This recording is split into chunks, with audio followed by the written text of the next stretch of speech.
lórí ètò a mẹ́nubà ọ̀rọ̀ aáwọ̀ ìtànsí láàrin ọba Olúwo ti ilẹ̀ Ìwó àti ọba Ọọ̀ni tilẹ̀ Ifẹ̀. A mẹ́nubà mo rí mẹ́sẹ̀jì kan wọ́n fi ṣọwọ́ sí mi.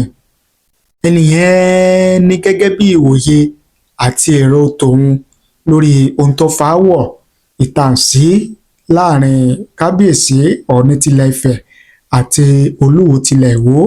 Wọ́n fi ṣọwọ́ sí mi, màá sì mú wá fún yín tí ẹ̀yin náà gbọ́ àti èrò ìwòye àwọn èèyàn ní orí rẹ̀. Otasansan rédíò and TV a wà lórí Facebook àti YouTube.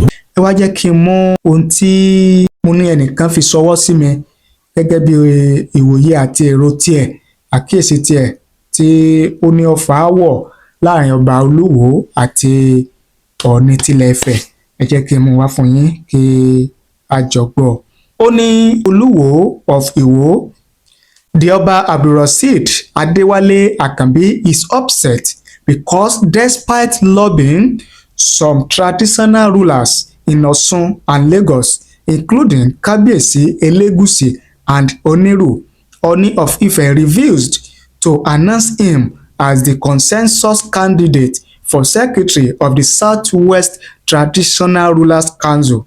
Instead, he was asked to compete with Kábíyèsí His Royal Majesty Adekunle Adeeyo Adeagbo, the paramount ruler of Mobaland Ore of Ọ̀tún Èkìtì, and he lost 22 against 3. To make matters worse, his former friends Kábíyèsí His Royal Majesty Ọba Elegushi and Kábíyèsí Oniru voted against him. It seems unfair to blame Ooni Adeyeye Enitan Babatunde Ogunwusi Ojaja II for his loss, considering Ooni of Ife gave him the opportunity to compete. Perhaps it is time to reflect on his strategy and consider what he could have done differently. Ooni Adeyeye, beyond royalty, the Olórí Aládé gbogbo ilẹ̀ Yorùbá, is a father to all, always advocating for peace, unity, and advancement of the Yoruba people and Nigeria at large. His role as a custodian of traditional and culture is evident in his tireless efforts to revive ancient traditions while embracing modernity to uplift his people. Ooni Ogunwusi is not just a king, he is a visionary, a peacemaker, and a shining light of the Yoruba civilization. His reign continues to inspire hope, pride, and progress. Kábíyèsí o Ọ̀nìrìṣà. Gẹ́gẹ́ bí ẹnìyẹn bí ó sì kọ́, òun náà ni ẹ gbọ́ tí mo mú wá fún yín yẹn. Àwọn èèyàn wá dákẹ́, wọ́n fèsì sí ohun tí ẹnìyẹn kọ. Ẹ jẹ́ ká wo èrò àti ìwòye àwọn èèyàn lórí tí ẹnìyẹn kọ gẹ́gẹ́ bí ìwòye àti èrò títí ẹ̀. Ẹ jẹ́ ká tún wá wo èrò àti ìwòye àwọn míì náà lórí èrò tí ẹnìyẹn gbé jáde tí mo mú wá fún yín yẹn. Ọláyanjú Ifáwámẹ́rí, àwọn ní I think Oluwo never worth sitting in the midst of Yoruba kings because he is working against the Yoruba he is representing to favour Arabs. To hell with Rasheed Oba bus stop, according to Olóyè Tíá Ìgbòho-Òòṣà. Ṣọlá Ṣódípọ̀, àwọn ní tell these Fulani agents of Iwo to join the emirs in contesting with their North Emirate secretary and leave us. The alales of his kingdom are already angry with him. Gẹ́gẹ́ bí Ṣọlá Ṣódípọ̀ ṣe sọ tiwọn nìyẹn. Awótúndé Olúṣọlá Adébáyọ̀, àwọn ní he should return the money collected from the Arab together with Tyrant Boy. Tóyìn Atọ́lábí, àwọn ní we don't even want Olúwo as the secretary of the Southwest Traditional Rulers. Olódùmarè ṣeun, he lost the vote. He would have been putting our messages for Allah instead of the Yoruba royals. Kábíyèsí o Ọ̀nìrìṣà. Bíọ́dún Ògúnwùsì àwọn ní I think we can give our comment without making a mess of our history. With due respect sir, Ooni kì í ṣe olórí aládé gbogbo. That statement is unspiritual, unpolitical and historically incorrect. This is not support for Oluwo. Even as for me, he should be dethroned, but let us always put the record straight sir. A kì í bá yimiyimi dùnmí gẹ́gẹ́ bí Mr. Bíọ́dún Ògúnwùyí bí wọ́n ṣe kọ nìyẹn. Ẹ̀yìn adé Patrick Ṣẹ́gun àwọn ní Southwest traditional rulers without the consent of Aláàfin, this cannot be fly beyond a day sitting.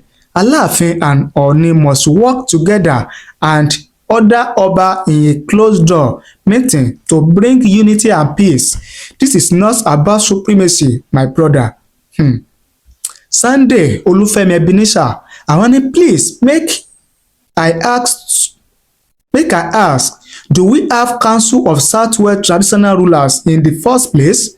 Before I can believe this type of allegation against Oluwo of Iwo town, although I am not in support of his attitude toward the Yoruba tradition and culture in the first place.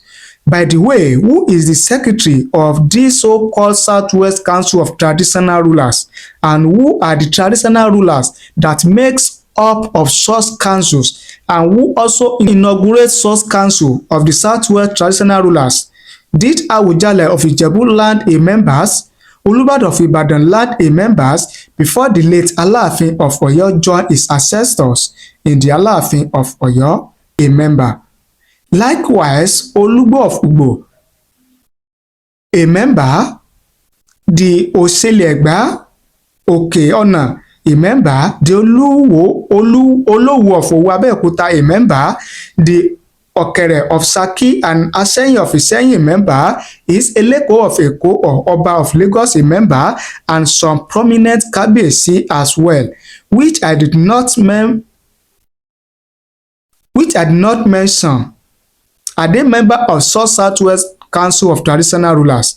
Please, I need explanation on this before I agree with this writer indeed. Gẹ́gẹ́ bí Mr. Sunday Olúfẹ́mi Ebenezer bí wọ́n ṣe kọ́ tiwọn nìyẹn.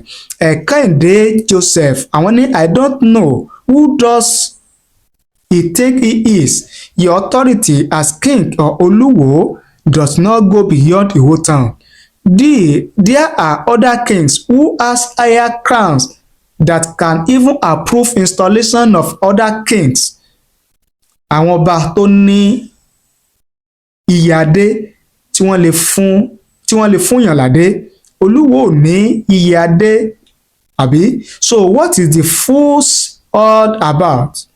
Upon all these antecedents of trampling on the dignity of our traditional royalty for fitting lust, deliberate assault and atrocities on our history and historical fact and tradition, the day of reckoning had just begun and he is crying foul.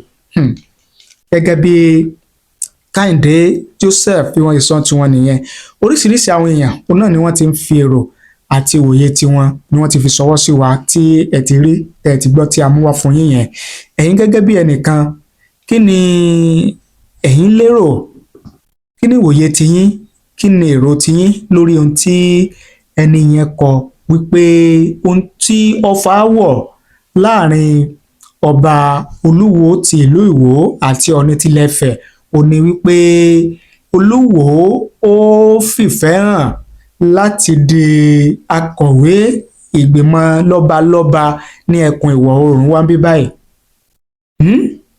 Léyìí tí wọ́n ní Kábíyèsí Ọọ̀ni tilẹ̀ Ifẹ̀ tí kò fara mọ́ á jẹ́ pé kí Olúwo kó di akọ̀wé àwọn lọ́balọ́ba ìgbìmọ̀ lọ́balọ́ba ní South West, tí ó sì jẹ́ pé a rí àwọn míì náà nínú àwọn lọ́balọ́ba yẹn tí àwọn náà fìfẹ́ hàn láti di akọ̀wé ìgbìmọ̀ lọ́balọ́ba ní South West, tó jẹ́ pé nígbà tó ti wá dé pé àwọn ti rí ẹni méjì mẹ́ta tí wọ́n fìfẹ́ hàn yẹn o, ọ̀dà Ọọ̀ni bá ní tó bá rí bẹ́ẹ̀ ẹ jẹ́ ká dìbò. ká dìbò láàrin ara wa ká mú ẹni tí ìbò rẹ̀ bá pọ̀ jù òní yóò di akọ̀wé. Lẹ́yìn tí wọ́n dìbò tí èsì ìdìbò jáde, ipò akọ̀wé ìgbìmọ̀ lọ́balọ́ba ní South West kò bọ́ mọ́ Olúwo lọ́wọ́. So ìṣẹ̀lẹ̀ yẹn ni Olúwo wá rí gẹ́gẹ́ bíi pé Ọọ̀ni tilẹ̀ Ifẹ̀ ó dìtẹ̀ mọ́ òun, kò ṣe àtìlẹ́yìn fún òun láti di akọ̀wé ìgbìmọ̀ lọ́balọ́ba ní South West, pé ìyẹn ló wá ṣe kíní o, ló wá mú Olúwo jáde sọ tí ó sọ yẹn tó fi sọ wípé Ọọ̀ni tilẹ̀ Ifẹ̀ ó ń wá ìṣubú òun. Kí ni èrò tiyín, kí ni ìwòye tiyín lórí eléyìí? Ẹ fi ṣọwọ́ sí wa láì kọ́mẹ̀ntì nísàlẹ̀ fídíò yìí, á kà á sì ṣe àgbéyẹ̀wò rẹ̀. Ẹ ṣé bẹ́ẹ̀ ṣe ń wò wá, ẹ ṣé bẹ́ẹ̀ ṣe ń gbọ́ wá. Ojú tẹ́ fi ń wò wá kò ní fọ́, tí tẹ́ fi ń gbọ́ wá kò ní di láṣẹ Èdùmàrè. Ẹ bá ní pín, ẹ bá ní share rẹ̀ kó lè káàkiri àgbáláyé. Ẹ sì má gbàgbé láti tan notification bell, kẹ́ ẹ sì subscribe sórí ìkànnì yìí, kẹ́ ẹ lè máa láǹfààní láti máa rí wa wò, láti máa gbọ́ wa lóòrèkóòrè tá a bá ti mú tuntun wá fún yín lórí ìkànnì wa. Ẹ ṣé o, àdúpẹ́, àmọ̀rírì yín.